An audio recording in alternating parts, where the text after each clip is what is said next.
All right. Good day, Grand Rising. Welcome everyone to the Peak Wellness Hour. You are here with myself, Angelina, as well as the CEO and founder of Peak Homecare Associates, Edith. And we're happy to be here with you all today. Happy Saturday to everyone. Of course, we have Queen Kathy in the building. As always, we have, let me see. I'm reading today, you all. We have Queen Betty in the house. Good morning, everyone. We're so grateful that you all are here. We're so grateful for the consistency and the support. So today, hopefully you are starting out your day well. You're starting out with us, so it's going to be a good day, right? My son's birthday, my youngest son's birthday is today. He is 19 years old. So I'm so excited to celebrate him, but I'm also super excited to celebrate all of us here and just share some amazing information with you all like we do.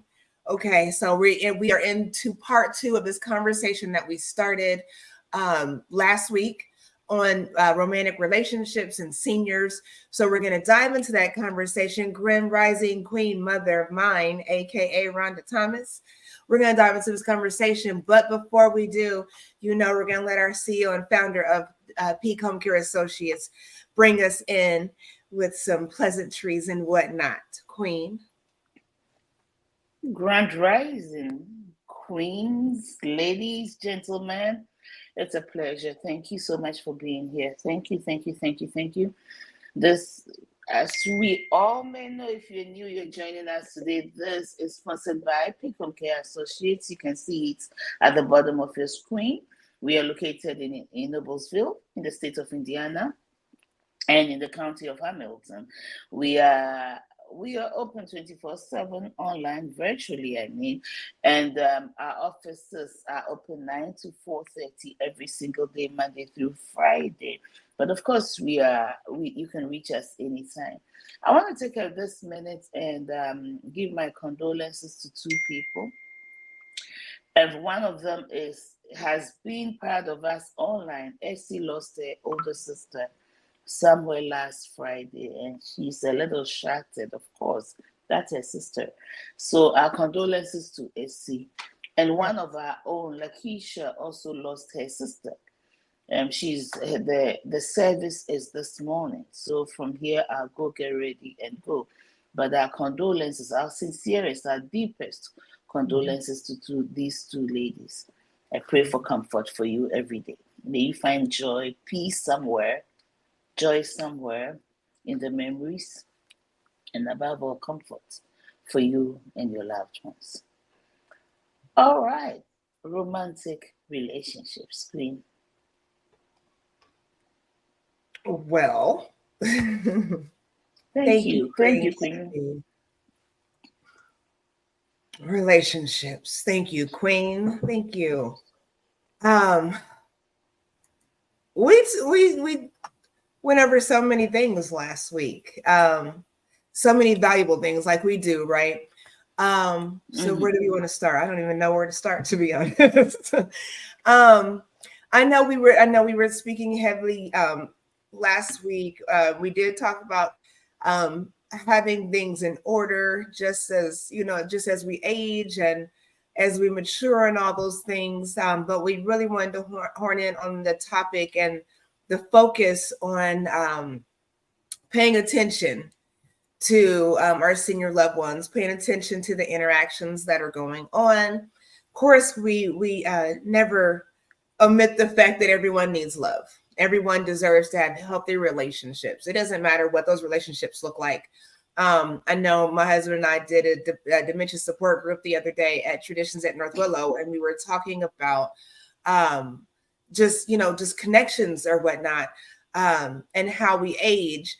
And basically, first of all, dementia and Alzheimer's is not a part of aging. Okay. But we discussed what it looks like to have dignity, to have things taken away from us. Okay. As we get older, we lose a lot of things. We lose independence. We lose freedoms. We lose security.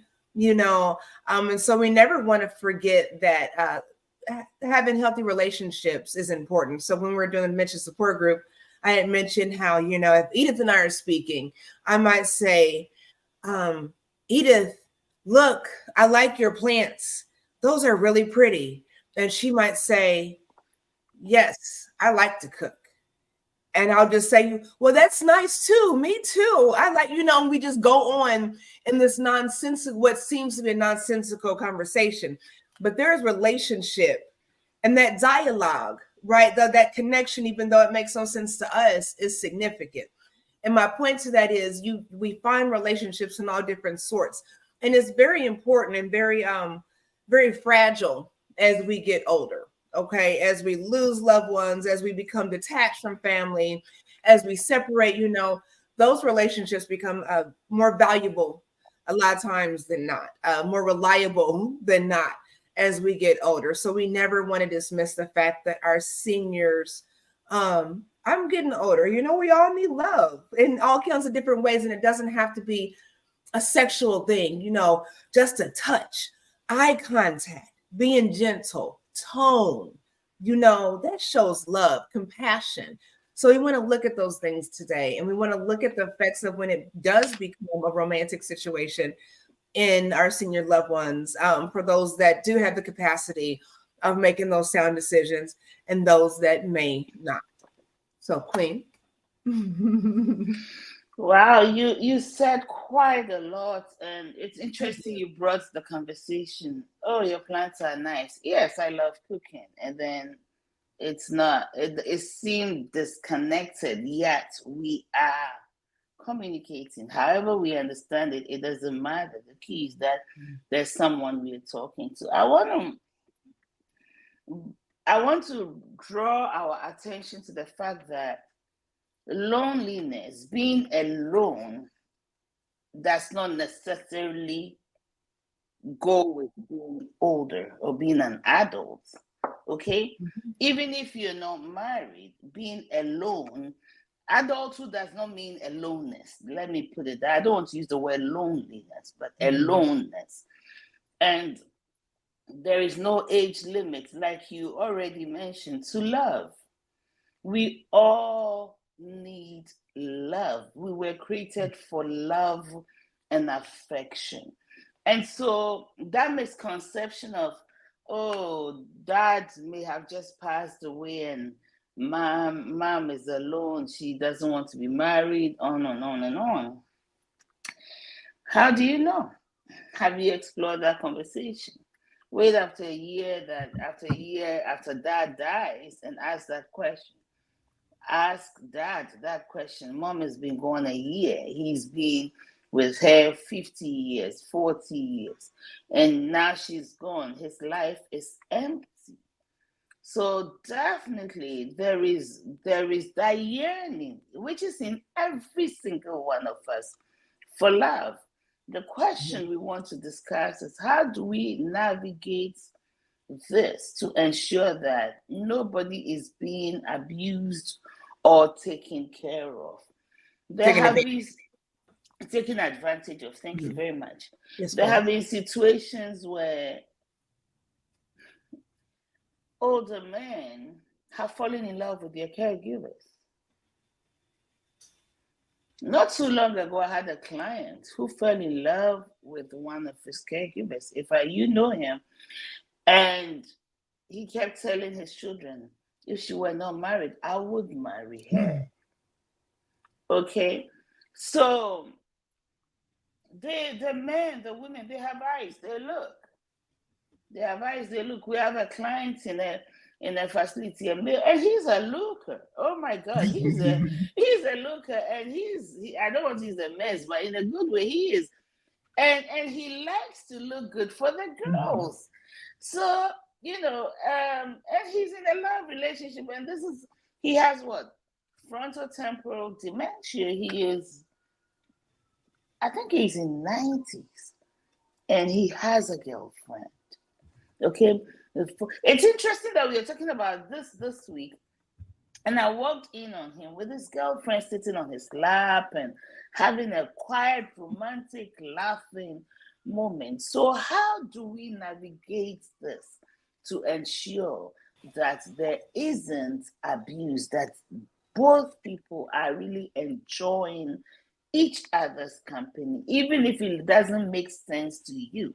How do you ensure that they are enjoying these relationships? Now you just unpacked a lot. Geez, I should have grabbed a pen. You're good. Oh man. Okay. So, okay, let's first address us being human. Okay, we all have a tendency to be sexual creatures, regardless of our age, regardless of our gender. I want to say primarily men. That's just my opinion. Men are more sexually driven than women overall. So when you have situations where men are getting older, and they do have those caregivers. I mean, think about this. You have, attractive women. Again, they have eyes. They're not dead, So you have attractive women, someone that you can connect with, someone that cares for you, someone that is there for you, that provides for you. It's very easy to kind of transfer those feelings to a caregiver like that, based off of those connections, especially if you've been married for a long period of time and now you're not, because now you're longing for something, you're trying to fill a void, and it's not replacing that spouse or that significant other that's passed away. But if you've been married 40, 50, 60 years, and all of a sudden you're not, that is a big shift, that to not have someone in your life. You may have slept in separate rooms and slept separate beds, ate separate meals, whatever the case is. But you had that companionship, right? So when you don't have that, it's easy to seek that. There's a lot of situations where that happens quickly. And you have, I'm sorry, I'm gonna take myself off the camera. My dog wants out. You have situations where adult children see their parents going through, and they don't understand that loss and that grief. And so now that parent is finding companionship in someone else, and then automatically it's an issue. You can't tell someone when they're supposed to move on or heal or, do whatever that, it is that they need to do on an individual level. So when it comes to protecting our seniors and our loved ones in that aspect, I think we need to, a lot of us as adult children, grandchildren, loved ones, need to just kind of really get our feelings and our emotions in check and look at the bigger picture. Now, when we're talking about situations where people cannot make those sound decisions, again, that, like we talked about last week, it is a high importance that we make sure that we have our affairs in order, to where someone is not able to tap into your finances and your resources and take advantage of those things. And again, having those conversations. I want to show you all something. I'm gonna bring it up on screen so everybody can see it, if it looks clear, because you brought up the frontal temporal lobe, and I want to show you why having conversations and assessing our loved ones is important. Okay, so we know where everybody is at. So with the frontal temporal lobe, you probably can't see it very well. It's on the left of your screen, I think, but I'm gonna read it out to you all, and I'll take this off of here. But it's saying with a frontal temporal lobe dementia, these are some of the symptoms that you're looking at. So the gentleman that we're speaking about, with this diagnosis that has this this love of his now, some of those symptoms, and they don't always apply to everyone at any given time, but some of those symptoms of that type of dementia is inappropriate actions, lack of empathy, poor judgment, apathy, repetitive compulsive behavior, poor personal hygiene, overeating, speech and language problems, impaired or loss of speech, those kind of things. So a couple things I want to point out with that is poor judgment, okay, inappropriate actions, And then repetitive compulsive behavior. Now, again, when we're talking about, and I'm gonna take this off the screen, when we're talking about relationships, and we're saying that men are men and women are women, and it's human nature, yada yada, that's okay. But when we're engaged in inappropriate relationships, okay, so I'm dating Bob in this facility, and we both have dementia. I have later stage dementia. He has an earlier stage dementia. He's functioning better than I am. Okay. Now what's happening is at some point in time, Bob and I have been dating for, whatever it is in the facilities. We've been cordial courting for a while. And as my dementia progresses, maybe we're touching and kissing and things that mature adults are allowed to do. But now what happens with my cognition as I decline, and now Bob and I are still in this relationship. And now when it comes to sexual behavior, is it inappropriate because I can't make sound decisions like I once did? See what I'm saying? You got to think about those kind of things too. Where is it appropriate? You have the right, even with marriages. I've had situations with residents where there's a female with mid-stage dementia. And she was very lovey-dovey, and it wasn't about sex or anything like that, but she had a friend, a female friend. They would hold hands together. They would, they'd sleep in the same bed together because it was companionship. It was nothing weird or funny. You know what I'm saying? They were just together like friends. But her husband would come in and he would take her out on the weekends. And she was well enough and lucid enough to here and there make comments about, sexual experiences that they may have encountered as a married couple while she was away. Things that she seemed to be uncomfortable with, maybe out of her confusion, I don't know. But what do you do with that? Where this is a couple, they're married, what do you do with that? Having those discussions and having those boundaries and understanding is very important. Again, and I'll land my plane there, Queen. It's you this is really dicey, okay, because you talk about a husband and a wife, and she may not be comfortable with it, but that is his wife. Is that abuse? Do you consider that as abuse? Or it's just a man getting affection from the woman he loves? They're all adults. They've done this all their lives, and some love it. And some of the women love it. Queen, we have a client, this client, and she's able to do a lot, but she's a full risk. So when she walks, she's wobbly. So when we go there, we help her to the shower, okay? But she sits and she's able to do her thing, right? And she'll stand up to wash her female area, right? And she'll take the shower head and put it there in her female area. And this woman is literally masturbating. And she lives with her husband. Okay. She wants to be touched, but she's not being touched. So the shower head does it for her. It's a high water bill. But my point is that I'm kidding. We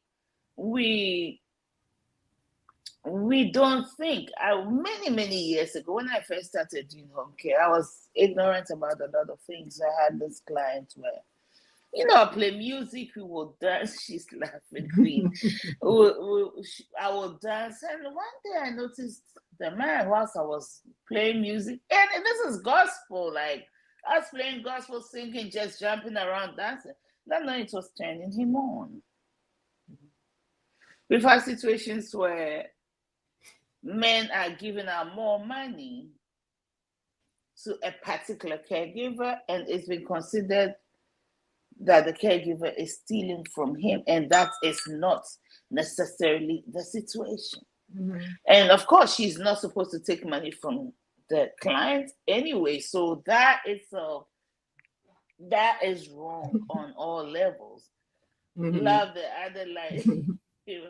But what you're saying is this, especially in facilities, especially in senior facilities, when you're taking your family member, your senior to a facility, know that it's possible.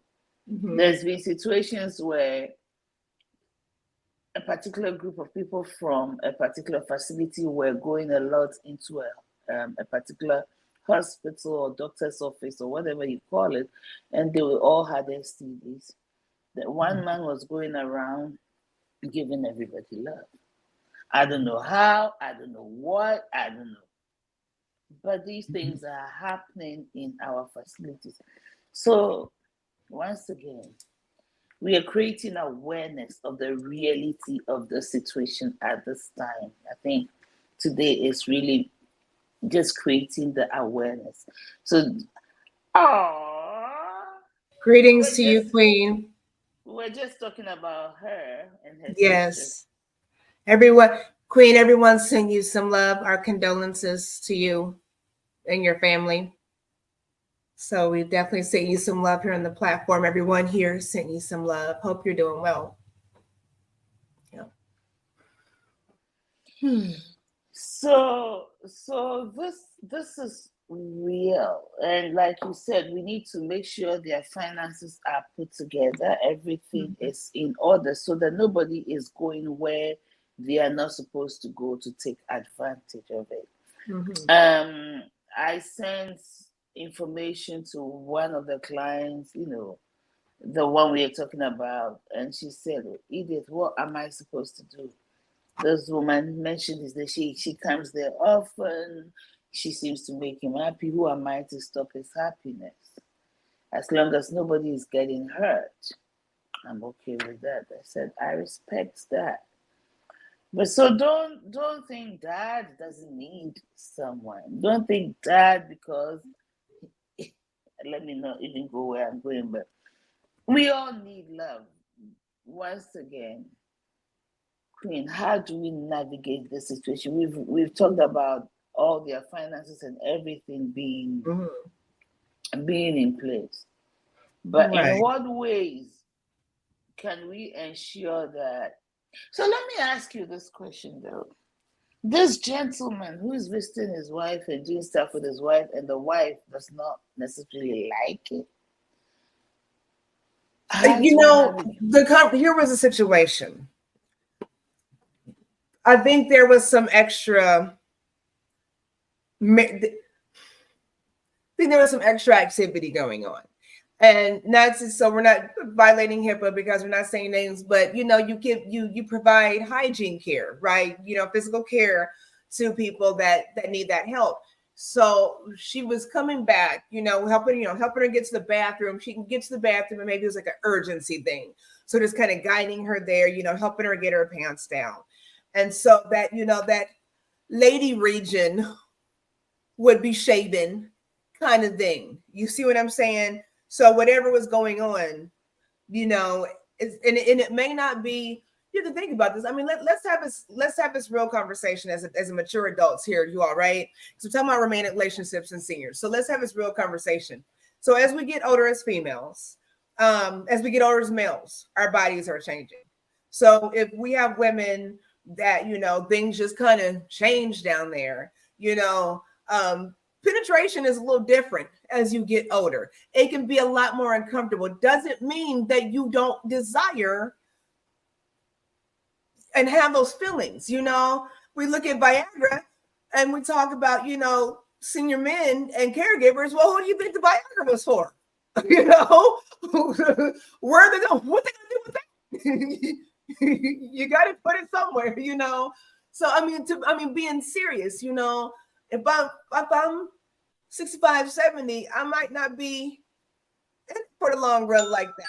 I might just want to go ahead and take me a shower, So when we have those conversations about masturbation with a female or a male as a senior citizen, those things happen. Those things are important to discuss. Because like we Edith said, with the rate of STDs, we are seeing a lot more people in the clinics that are senior citizens, that are 55 and above, because now we are able to have sexual relationships for a longer period of time thanks to pharmaceuticals,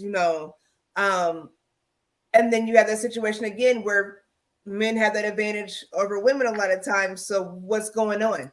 You have men, even though they're seniors, they're older men that are stepping out because their women are not into that. And you've got this pill that makes you into it. And so now we're bringing home things. Let's talk about all the protection when we're talking about our seniors when it comes to relationships. I think it becomes. So let me ask you, where are they getting this pill from? Who's giving it to them, and why are they even being allowed? Like Viagra? Yeah. Viagra? You can buy Viagra online.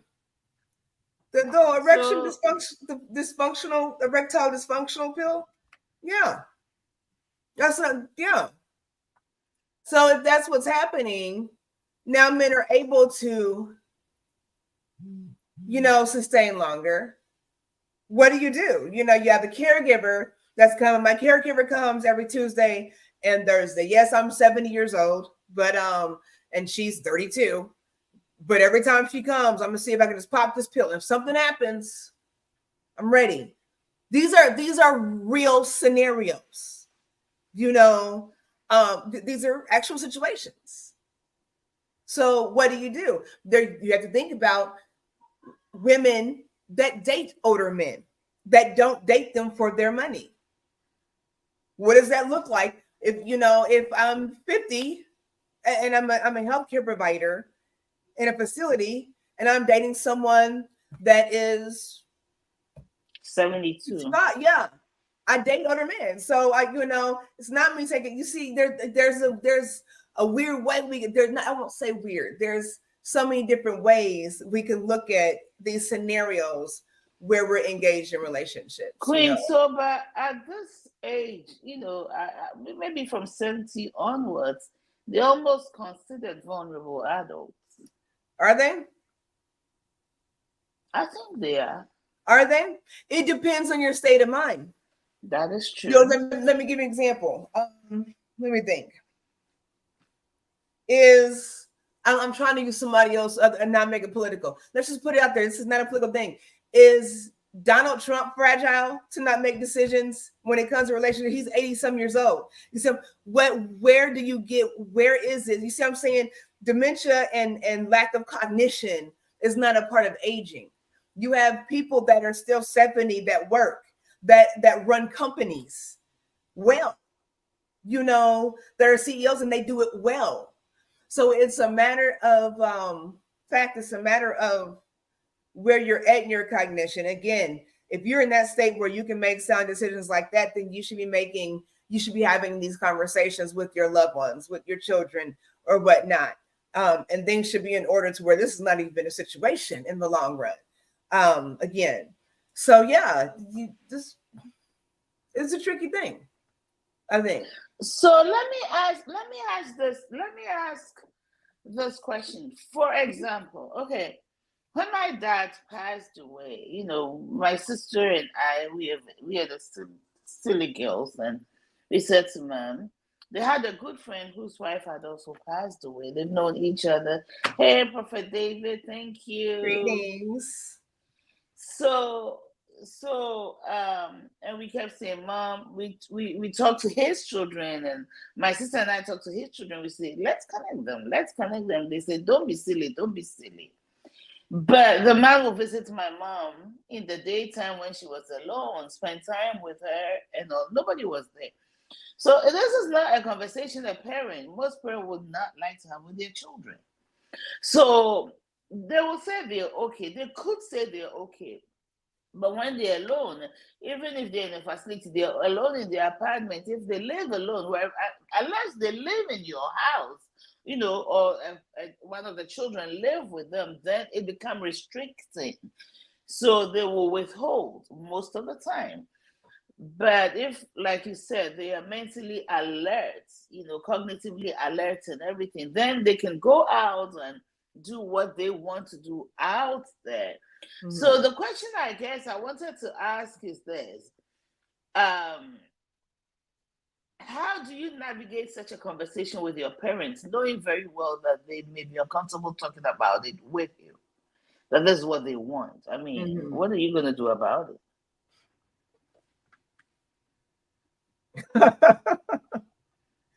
I mean, imagine, I don't know. I'm laughing. This is why I'm laughing because your queen mother, right? Yes. Imagine that. You know what? That's why I'm laughing, because we do have these conversations. You know, I share these. We have these conversations because we're just human. You know, we have to have these conversations.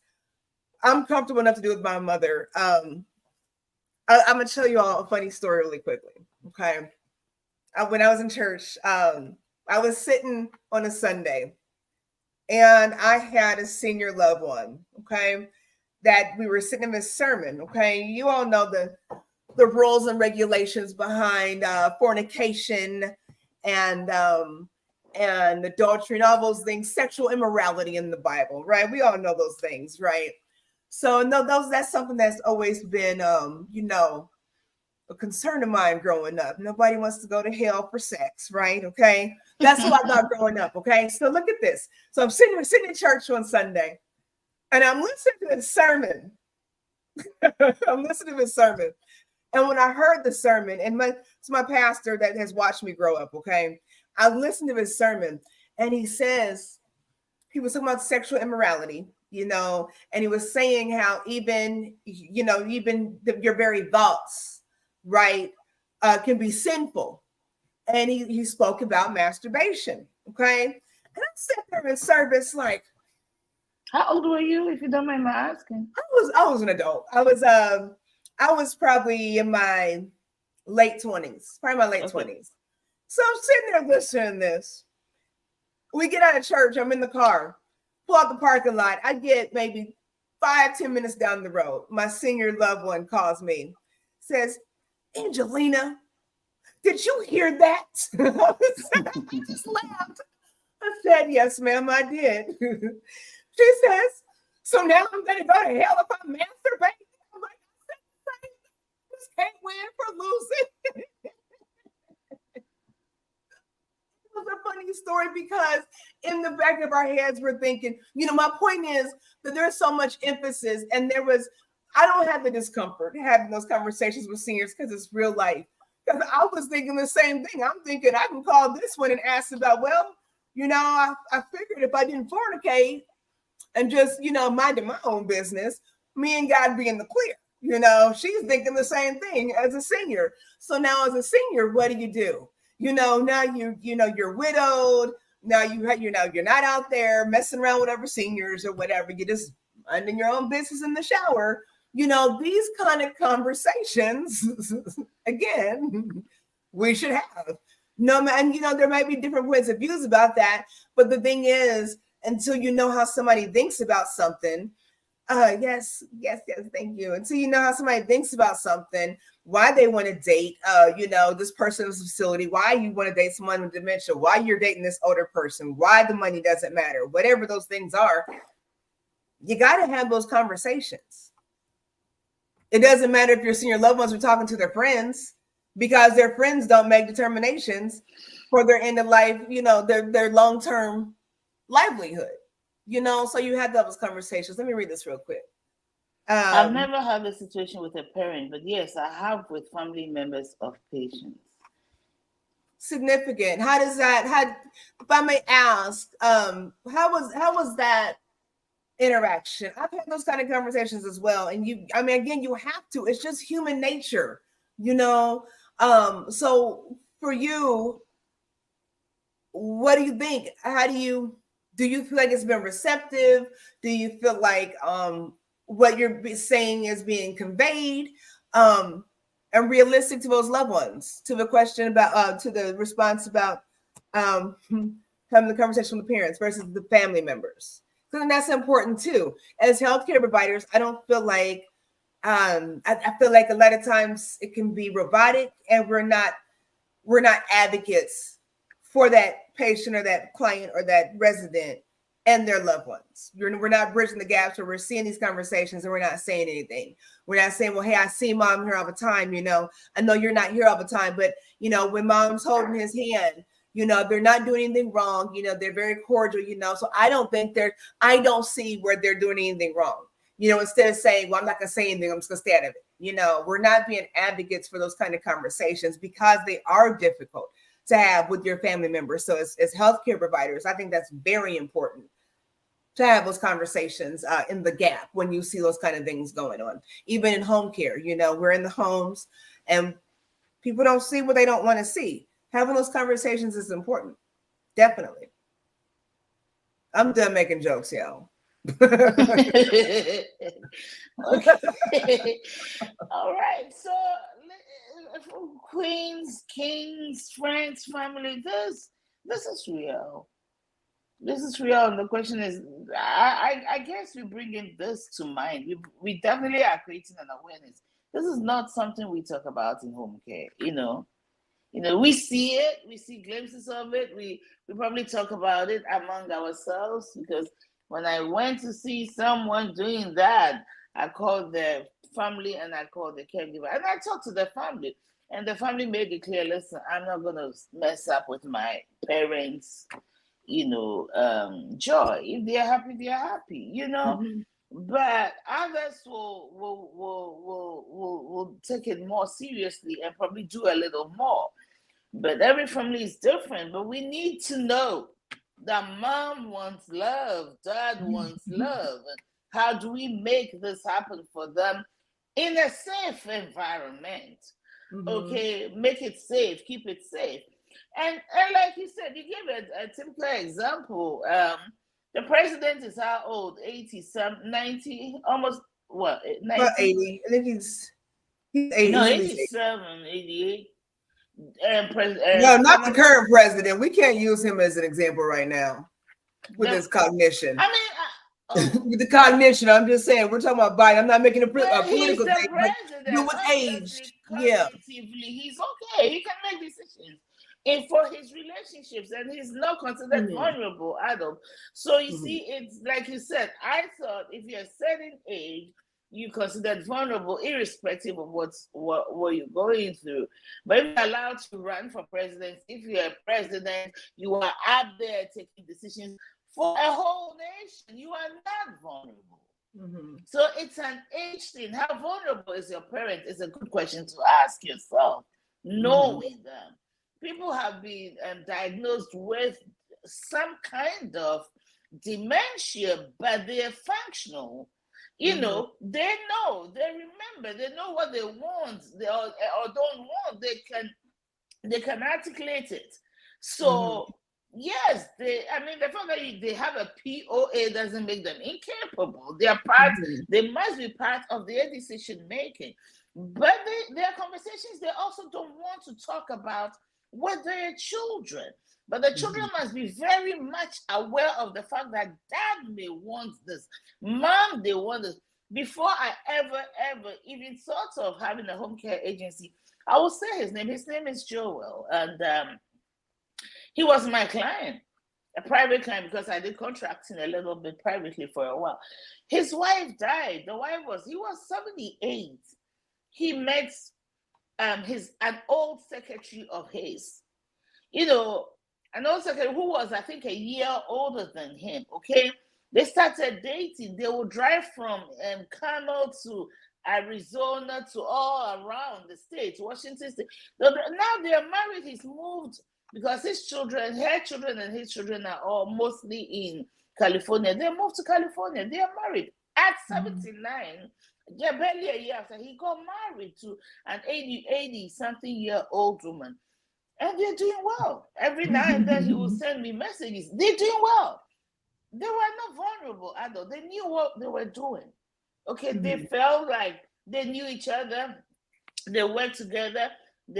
She knew his wife. He knew her husband. But they're together now. Yeah. Who can stop the joy? So if they're Christians, and ideally they should be married, why not? Have some boundaries with they've already made their wills, they've already done this, and all. Just have some boundaries. Let there be understanding. Be part of that financial processes. Who inherits what? How? put those things in place and let them be. And At that's the end of another the day, thing. that's all that matters.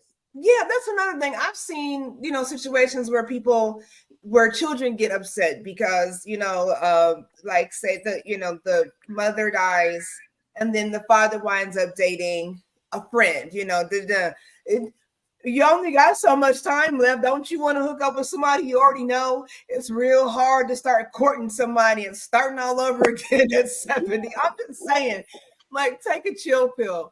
I wanted to respond to what Queen Betty said with when I asked her about the patients and connected with them. And then we had to go because I know Queen Edith has somewhere to be with respect to loved ones. So she says to the question I asked her to the situation with family members and talking to family members. So she says the family members are usually receptive to suggestions of staff. Usually the doctor would recommend giving them meds to try to take away the desire to control behaviors because they can get really angry when their sexual needs were not met. The fear was of them attempting to go into the rooms of other patients trying to get their needs met. Very interesting. Very interesting thing. You know what I've seen with that?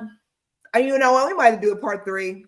Because I don't want to dive too deep in this and have us drown. Seriously, they give them meds to suppress this? Is this like you like estrogen, like you give like estrogen to men or whatnot to decrease that testosterone.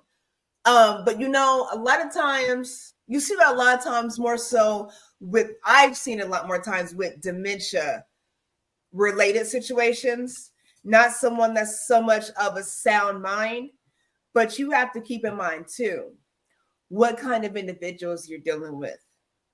Are these individuals that have always been aggressive and abusive and predator-like, So we're now, even in their loss of all of it, you're doing inappropriate things, right?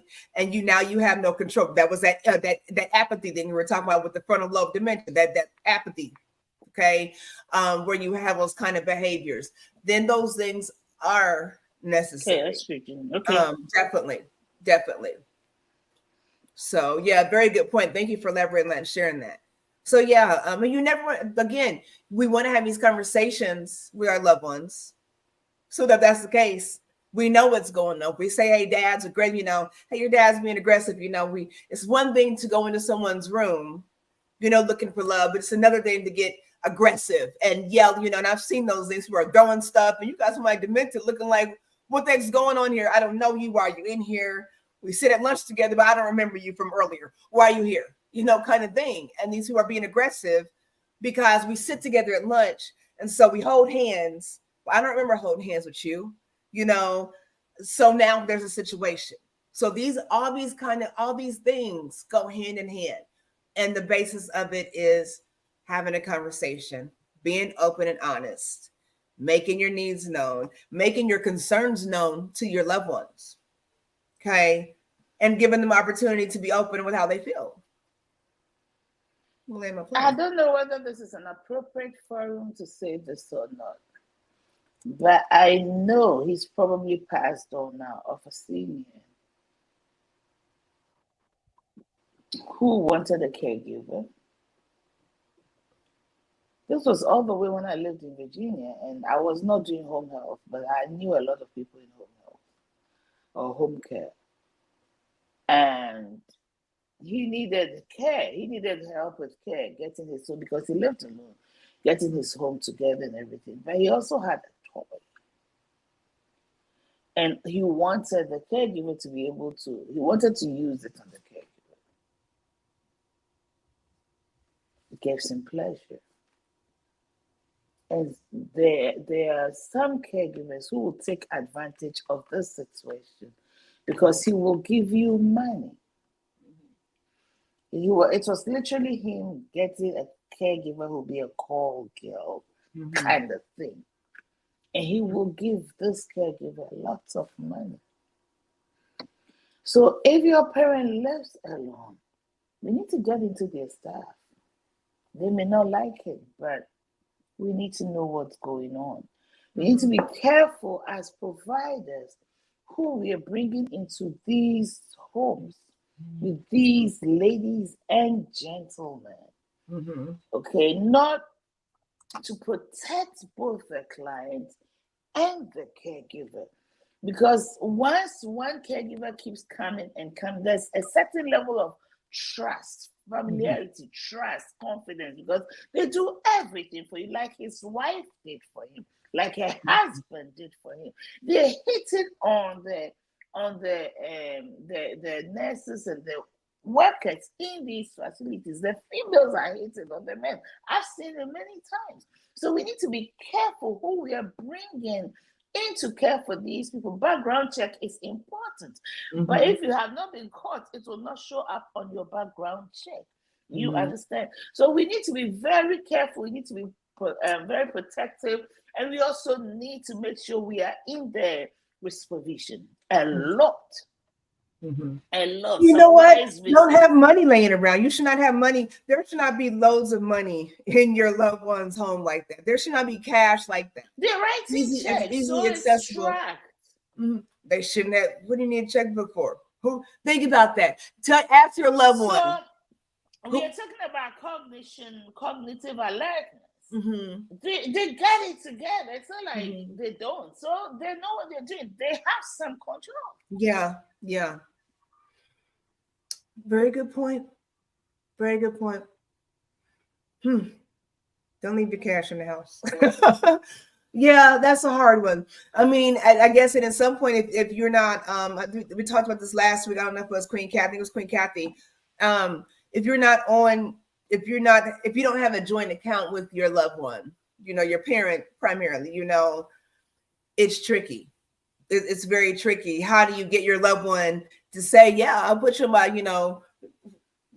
bank account, not that it's not a trustworthy thing.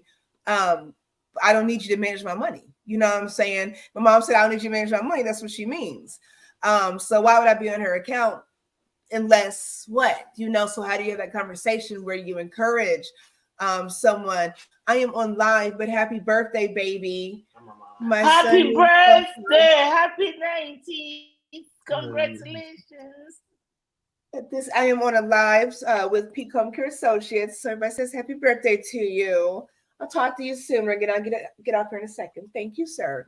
I didn't want him to start talking and pop up. He don't got no shirt on, thinking he's big and buff. He stays in the gym, y'all. He stays in the gym, so he thinks he's big and buff. We're not gonna have him on camera right now. It's inappropriate. Anywho, my apologies, you all. So yeah, having those conversations. I'm just figuring out a way again, just to be gentle, not come at someone. Mom, I think you need this. Dad, I noticed this. Have a conversation. Hey, Dad, who's a young lady that keeps hanging around here? Y'all got something going on. What's going on with that? What's her name? Where she live? Where's she from? Just why are you targeting me? You ask one question a week. That's how Yeah. So we're just having that trust, though, is really important. That's the biggest thing, having that trust, and not degrading your loved ones, not taking away that freedom, and those privileges of making decisions, okay, and that dignity. And that's how you're going to get around that, respecting someone's dignity and their right to choose, and understanding that you were fighting in their best interests. And I'll land my plane there. Well, I think this has gone well. Love knows no bounds when it comes to age, money, whatever. Love knows no bounds. Affection, don't we all want and need it? And sometimes a simple thing as a hug.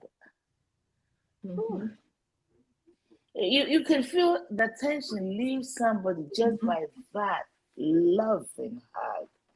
Yes. So love knows no bounds.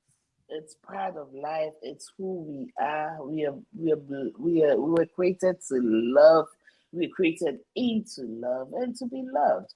So Let's keep that in mind. Let's not assume. There's so many misconceptions about aging.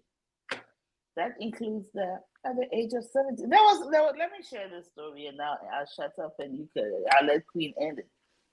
So there's this conference, Christian conference, and marriage conference by Christians. And this lady was the speaker. A gentleman gets up and asks the lady, says, Pastor, I know you and your husband have been together for so long, and you are all in your 70s, somewhere like that. It says, at what age do you stop having sex? The woman looked at the young man and said, I don't know. I don't know because I haven't stopped having sex. When I get there, I'll let you know. The young man was sure, like, automatically when you get to a certain age, you put a stop to it. Mm-hmm. Who said that 70-year-olds are having babies with women in their 20s and 30s? Mm-hmm. Yeah. I question it. I go to homes of couples and I wonder, are they? I can't ask them. I'm not sure how to ask them. So I wonder. I think about it. You know, we all do. But the reality is that sex is not love. No. Sex is the product of love, though. Mm-hmm. But so the question is, who are we to say who must stop looking for love? Mm-hmm. Let's be aware of the situation. Let's be empathetic to our seniors.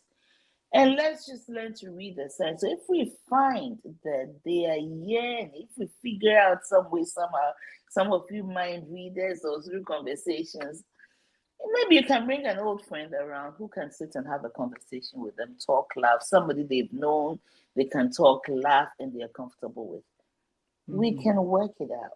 We need to figure it out and be helpful. Yes, my name is Edith. This is Speak Homecare Associates coming all the way from Noblesville, Indiana. Thank you, friends and family, queens and kings. Thank you for being here. And Chilina, I'll let you finish. Oh, you finished it, Queen, and you finished it quite well. We love you all. We sincerely love the time we spend with you all. We're so grateful for you all. I hope you all can feel the love that we are exuding towards you all. We wish you peace, love, and blessings. Until next time, make sure you all please like, share, subscribe, have a conversation with your loved ones. And until next time, we'll see you next Saturday. Peace, love, and blessings. Peace.